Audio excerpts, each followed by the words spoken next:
Welcome to the beautiful art of massage. Practice is all it takes. Communication with your loved one. Relaxing and breathing is essential. As soon as you feel tension come into your body, just relax, take a breath, be calm, and start again. The recipient is going to be ever so grateful for all of your wonderful, attentive touch. The power of touch cannot be measured. It is the most beautiful and most powerful non-verbal communication available to us as human beings. Some things to consider when you set up. Make sure that your massage table, if you're using a table, is no higher than your hip height. This allows you to put some pressure into the person's back without any effort on your part. Otherwise your own shoulders can be too elevated and you'll find a lot of tension created in the top of your own shoulders in the process of delivering the massage. So keeping the table a little lower, ensuring that you have a table that is height adjustable, considering things such as music and sound. There could be birdsong that might be a lovely sound to have in the background of a massage. Let your person choose what music they might like to listen to. Consider lighting. Soft mood lighting, dimmers or a salt lamp, candles, anything that creates a lovely mood and atmosphere for the massage. Consider the smell in the room, perhaps burning some incense or having aromatherapy oil. Considering allergies and the person's needs is essential. The biggest part of consideration is also to make sure that the room is adequately heated, or that you have enough blanket to cover the person completely, keeping them warm throughout the process of the massage. Your blood pressure drops when you sit or lay on a massage table, and so you can get cold quite quickly. The person delivering the massage will not be getting cold and therefore may not be aware of the drop in temperature for the person receiving. Ideally, the room will be a little hot to the person giving the massage. This will feel just right to the person receiving. However, do take into communication with the person in case they do run hot and would prefer a slightly cooler room. Having a face cradle on the table with a towel or blanket over it adds extra support. Even the stitching on the table can be a little irritating to the face. So a simple headrest, one that is foam filled or cotton filled so that it is nice and silent when you touch it, is just beautiful on the table. Having your balm warm and ready to go. Having a container that is easy to move around the table. If you wish to use oil, I recommend that you place it in a saucer so that you can have an open palm. Dip your palm into the oil and then resume the flow of stroke on the body. Consider any jewellery or dangly clothing. It is good to wear slightly fitting clothing or remove any clothing that has any dangly, tassely bits that might touch the person while you're massaging, as this can be distracting. Consider any jewellery that might be felt on the body, if it can be removed. Also the recipient's jewellery, necklaces and dangly earrings can impede the flow of the massage, and it's recommended that these be removed beforehand. Keeping your elbows soft, arms slightly bent, and the top of your shoulders relaxed as you flow through delivering your massage. This is the most important thing to remember. Softening your knees and softening your elbows and taking gentle Tai Chi type, lunging type steps around the table ensures that the flow is effortless for you and a real delight to receive. Just practice with the placement of towels over the body.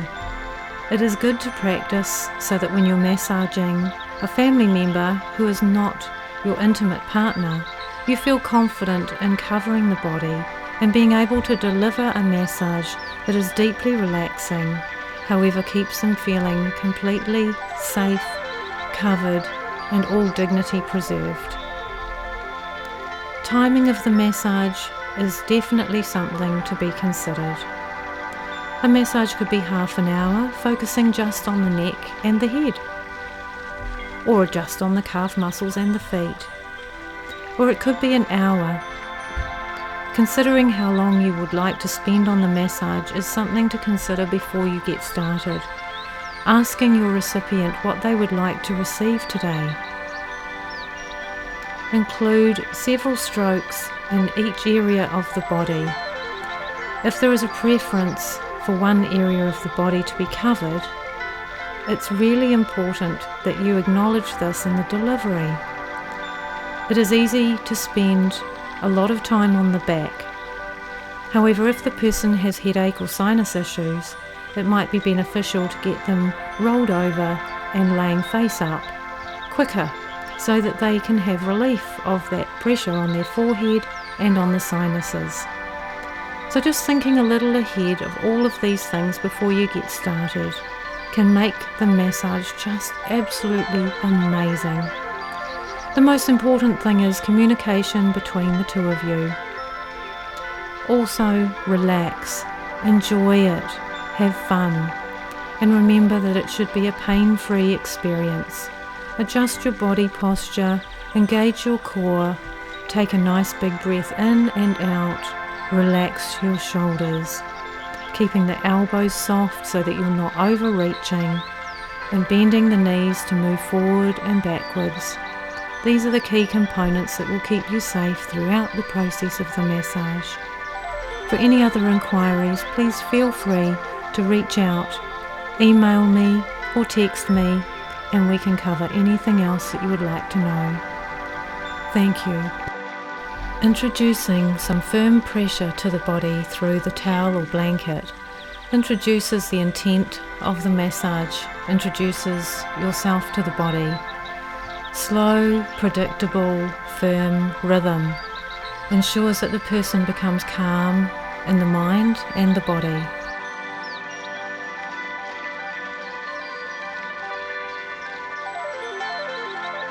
Remember to breathe smoothly, calmly and deeply, moving around the table smoothly and predictably as you keep the flow of your hands massaging the body.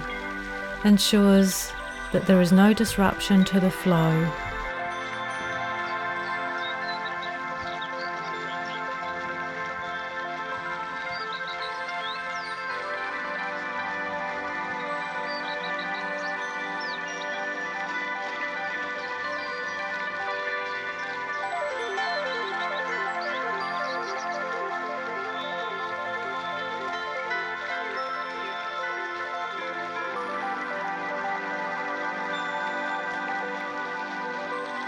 Moving the blanket smoothly and slowly at the same pace as your massage strokes ensures that this feels a part of the massage process. Keeping your pot of balm within your arm's reach at all times, moving it around the body, ensures that you can keep the flow, also allowing you to introduce more wax to the body effortlessly. When you start massaging, it depends how dry a person's skin is as to how much of the balm you need. So keeping the pot just handy and within reach ensures that this flow is kept going throughout the whole massage. Always remember, no matter who you are massaging, the towel or the blanket is their safety boundary. So hands always stay outside of the boundary of the towel, never allowing fingertips or hands to go under the blanket or towel. Also notice we can use our forearms in quite a lot of our strokes. It adds an extra sensation of gentle, relaxing, flowing, soothing motion to the massage. It extends the stroke from being just the palm and the fingertips to the whole forearm flowing across and along and around the body. This deepens the sense of relaxation, ensuring that you keep the same amount of pressure, speed, and rhythm. It's easy for fingertips to move at quite a fast pace in comparison to the forearms. Notice how every hand placement is smooth and predictable. Each move is intentional and thought ahead of time. We can place our hands on the shoulders and bring our thumbs to the center, straddling the spine, running along the muscles that run down the side of the spine. These muscles hold a lot of tension for everyone, and so a little bit of firm pressure through the thumbs in this area is just as relaxing. Coming out to the hip, a nice smooth bit of pressure through the thumbs adds a therapeutic element to the massage.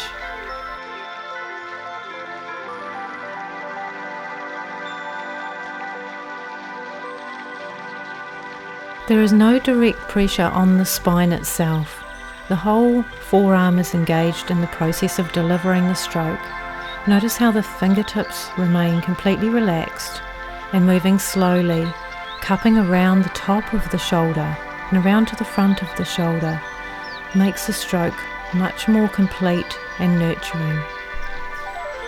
From here, you can get creative with your strokes, just thinking about how it feels for the recipient, using your relaxed hands and forearms as much as you like from any angle that suits for your body positioning, to have that lovely connection between your forearms and hands, but the rest of your body away from their body.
Bringing the hands down along the hip bones, being mindful of the bony landmarks to lift pressure off, trailing the hands along the sides of the torso, engaging the fingers in the muscles between the ribs, coming up, following the line of the ribs, and back out to the shoulders, adds to the feeling of completeness in the massage.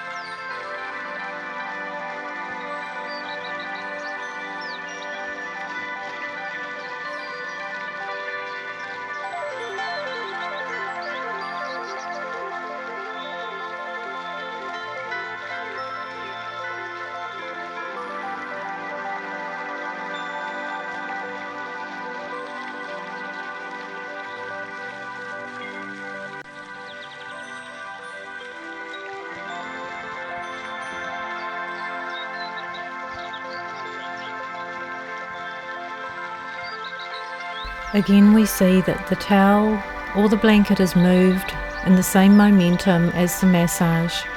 Just take your time. There's no rush. Just get the blanket or the towel where you want it to be, ensuring that the person is still safely and adequately covered, but exposing the part of the body that you are about to massage next. Resisting any urge to lift the blanket too high, ensures that we do not get cold air rushing in onto the body underneath the blanket or towel. And so securing the blanket, getting our balm ready, coating any part of the body that we're going to be using.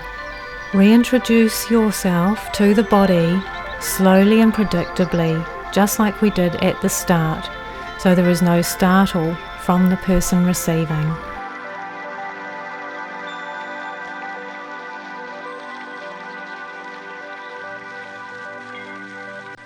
Here we can put quite a bit of pressure into the buttock and hip area.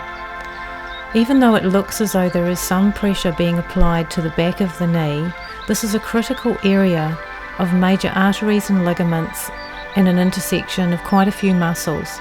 So it's very important that we glide over the back of the knee, but do not put any pressure whatsoever into the back of the knee.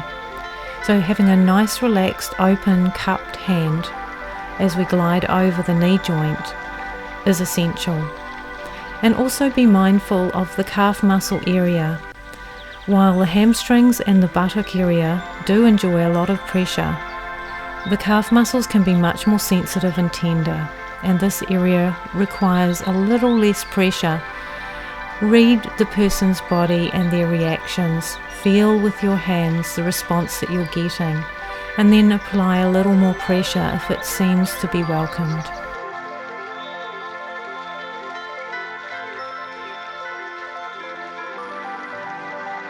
Gliding the hand all the way out through the foot adds to the sensation of absolute bliss in the massage. See how the forearm and the hand can be used to wrap around the ankle and the foot. And now the next important thing to note, go up along the thigh, away from the midline, coming out to the hip. So we do not have fingertips going up through the center of the thigh towards the groin. We can bring the hand back down along the thigh, and this adds to the complete confidence and relaxation to the recipient.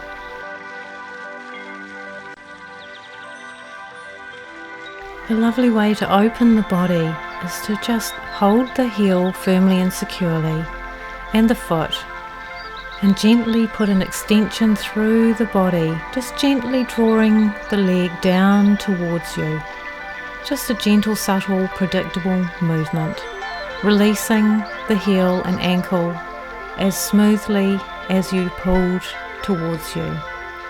And then working into the calf muscle, gently over the back of the knee, massage on the feet, stimulates circulation.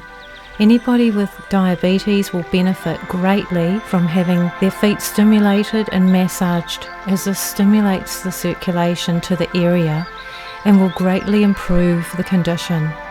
The only time this is not allowed is if there are diabetic ulcers on the feet. Otherwise, we can prevent this from happening by regularly massaging the calf muscles and the feet. If there are varicose veins on the surface of the skin or visible on the surface of the skin, we do not put any pressure directly with our fingers and thumb onto these veins, as this can cause more damage to those veins and cause internal bleeding. We gently use our open palms to take the direction of our strokes up the leg towards the heart. This assists the blood flow back to the heart in the case of varicose veins. So remember, if somebody has diabetes, we want to bring the circulation down to the feet as much as possible. If people have varicose veins, we want to take the blood flow back towards the heart, away from the legs.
Now here we're reintroducing a few strokes onto the back to bring the whole body together and connecting the upper and lower body.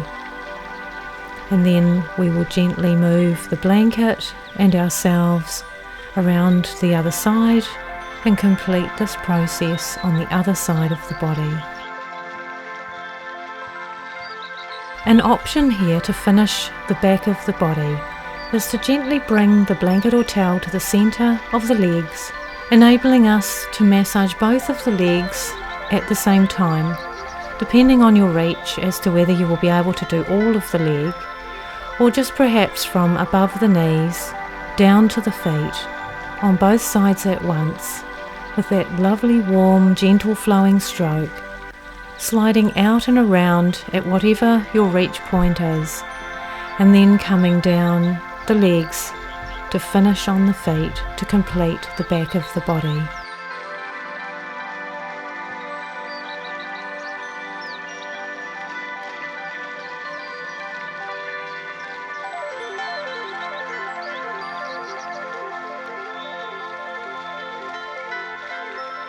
Now we have the option of gently squeezing and pressing on the body through the towel or the blanket, just to finish the massage process completely by walking in a caterpillar style up along the legs and the torso, finishing at the shoulders.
And lifting the blanket gently and not too high ensures that the person can turn over without a whole lot of air rushing in onto their body. Simplest way to ensure that the blanket does not come off the person as they turn is just anchor your knees or thighs to the edge of the table, pinning the blanket to the table and then just lifting the other side. And then move yourself around the table in the same nice slow movements as the massage strokes, so that you can come in to commence massaging the shoulders, the neck and the head. Introducing the hands gently to the new part of the body, remembering that the towel is your boundary, so having the towel placed at the appropriate area of the body that the person receiving feels comfortable with, knowing that each stroke ensures that fingertips remain outside of the line of the towel or blanket. Bringing the hands to the centre, but avoiding the throat area, making sure that the strokes are smooth with a full cupping hand connecting with the body, all of the fingertips and the palm of the hand in connection with the body.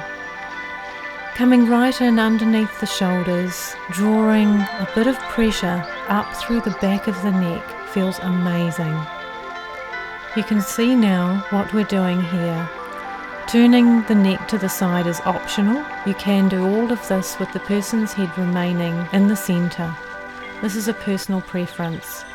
Just be mindful that when you do turn a person's head, that you support the head gently, never forcing it to turn to the side. Allowing the person to have control of movement of their neck as you put the pressure and flow of strokes in smoothly, carefully and firmly. A little bit of firm pressure through this neck area and shoulder area is greatly appreciated. And just watching for the hairline, never stopping in the middle of a stroke to adjust the hair.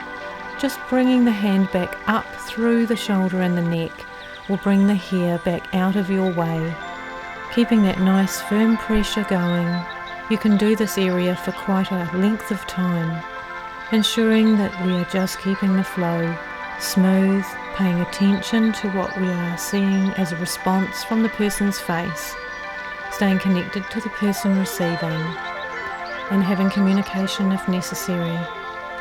You'll find lots of points around the base of the skull and behind the ear that feel very, very nice when gently massaged in small circles about the size of a 10-cent coin, or just holding fingers static and applying a little bit of pressure just at the base of the skull where a lot of the muscles insert that run all the way down the shoulder and down the back.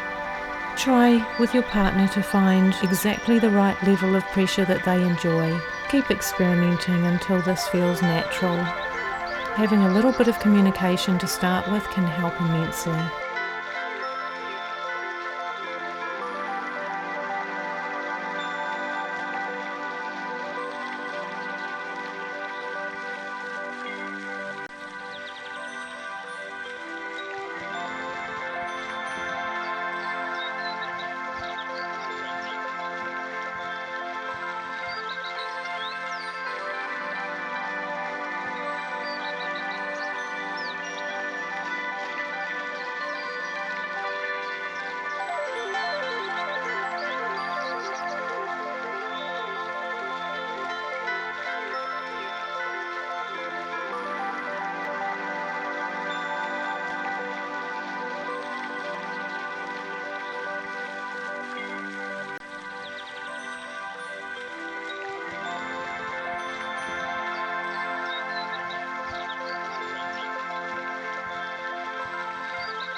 Intentionally keep the strokes very slow and connecting to the body.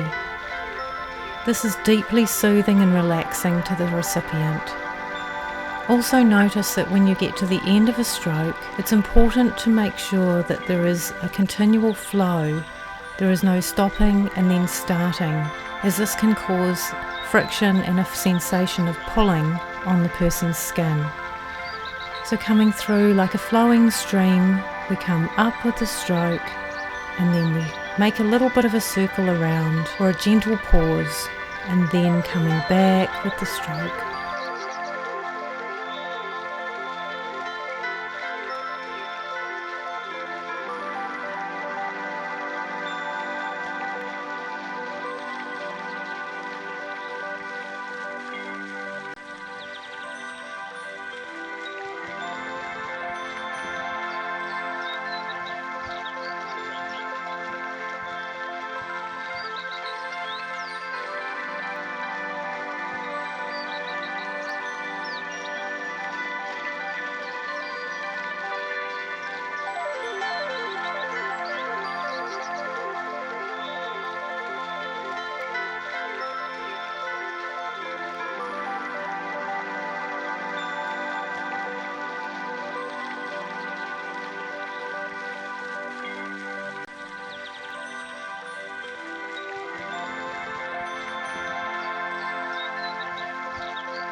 The ears have a lot of very receptive nerve endings. Some people absolutely adore having their earlobes gently rubbed and massaged. It's a personal preference, so try and see if the person enjoys this. You'll soon see a face reaction, or the person can tell you if this is not something that they really enjoy. If it is something that is enjoyed, it is something that you could do for quite a few minutes. Working the points of the face is deeply soothing and extremely relaxing. Very beneficial for people who suffer from tension, jaw grinding, insomnia, and headaches. Working the muscles around the face adds a lot of well-being. Blood circulation is stimulated to the surface of the skin. Just be mindful that you have a little bit of face balm, moisturiser, or the massage balm, even pure coconut oil, nourishing and healing for the skin to be used on the face. Working all of the area of the face, mindful and attentive to where the fingers are, pressing gently into different points around the eyes and the cheekbones and the jaw can relieve sinus pressure and tension also. Gently working your way along through the face, intuitively. You can make it up as you go along, just being mindful that you're not pulling on the skin and causing any discomfort. Again, communication is key here. Anything that does not feel pleasant to the recipient, it's important that they feel that they can speak and say that they would like an adjustment to the pressure or the type of massage being delivered.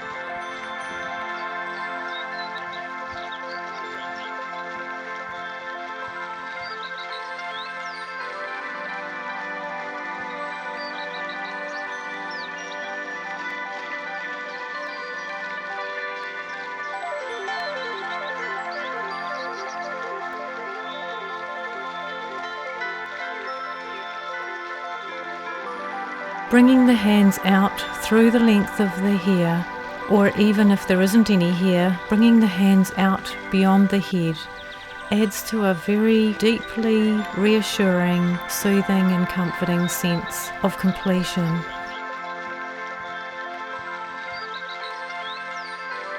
Bringing the fingers into the hair so that your fingers are on the scalp and not on the top of the hair. Once we've got our fingers in connection with the scalp, bringing our fingers in small, gradual circles, always ensuring that there is some slackness in the hair so that we're not pulling the hair backwards as we move around in circles. Bringing the hand to the top of the hair and working along the scalp line also feels very, very, very soothing. Head massage is something that we can do when it does not matter if we get residual wax in the hair, so just check in with your person before commencing.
working around the ankles and the shins, along through the foot, finishing in the arch of the foot. Hold this point for a few seconds or even a minute.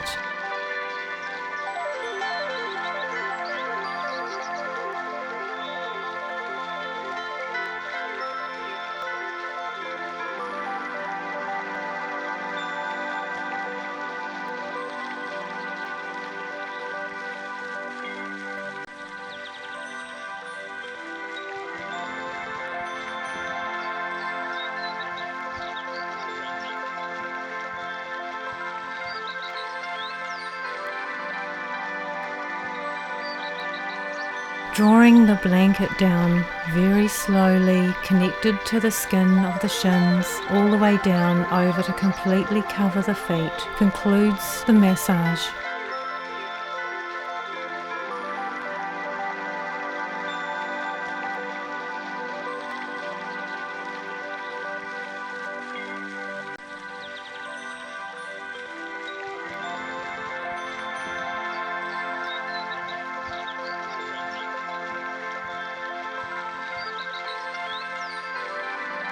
Now is a good opportunity to get your loved one a warm blanket or a robe, perhaps run them a warm bath.